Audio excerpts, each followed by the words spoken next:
Hello, so unfortunately, the application of our transformer, because of a technical glitch, it was deleted from my last shooting. So here we are doing it again. No problem, that just two formulas, but very important ones.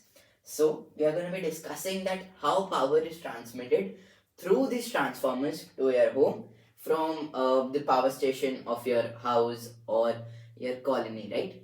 So it's not a huge topic, but a very important one that you need to grasp on if you are appearing for any exams that has a part of transformers in your book or in your syllabus, right?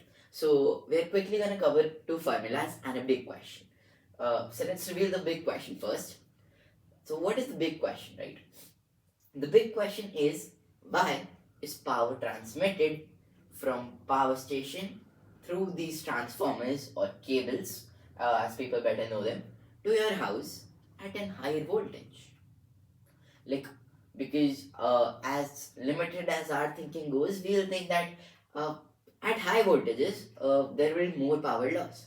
So why would the government or any private organization, for that sake, waste so much energy by transferring it at high voltages?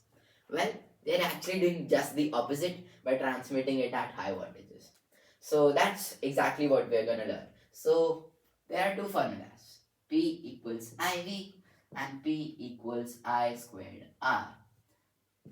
Very important formulas. This power is for power loss. This formula is saying is for power loss. Okay. I'm sure you would have studied these formulas in electricity, but when it comes to transformers, these formulas become even more important. So right. So here is a power station and it transmits electricity at about, let's say, 23,000 volts. 23,000 volts. That's a huge number, right? And we'll think that it will lead to a huge amounts of energy being wasted. But here's the catch. They apply these two formulas in condition when power is constant, because power station is giving a constant power throughout, right? It is generating a power of 23,000 watts.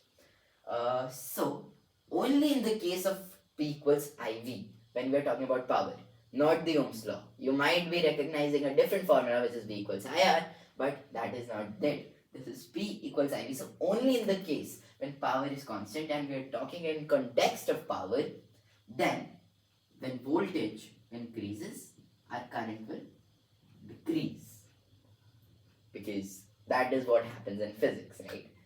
So as voltage increases, our current will decrease. Now we'll be switching to the second formula. What is it? P equals I squared R. This is for power loss. And that will tell you that decreasing the current will decrease the power loss. Why?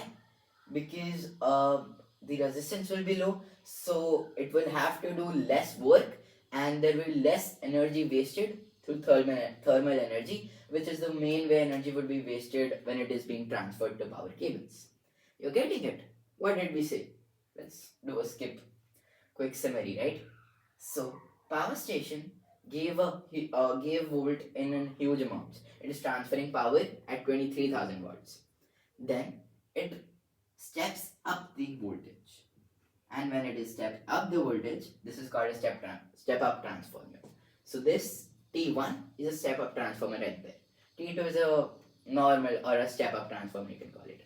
We'll be coming to T3 and why exactly, right? So here voltage is increased, and when voltage is increased in context of power, our current decreases to compensate for it. And when current decreases via Pi square R, we get to know that power loss due to thermal energy or any other energy also decreases.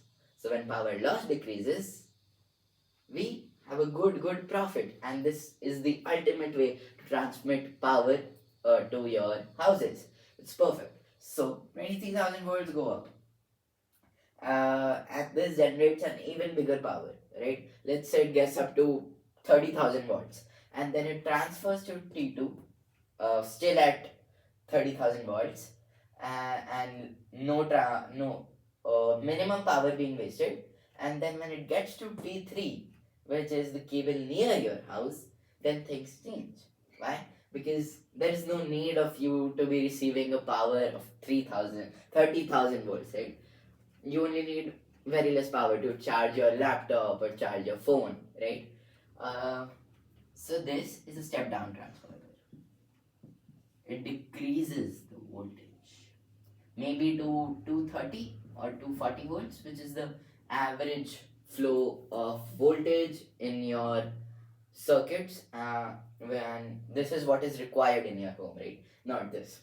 So that is step down, and that is step up transformer, and that is exactly, ladies and gentlemen, how we transmit power without losing a lot of energy, right? So this way we can save a lot of energy, money, and transmit efficiently, right? And that's how physics works. We use two formulas in practical life to save government's money. Perfect. And that brings us to the end of our very cool topic, transformers. I hope you enjoyed. We'll see you in the next video. Signing off.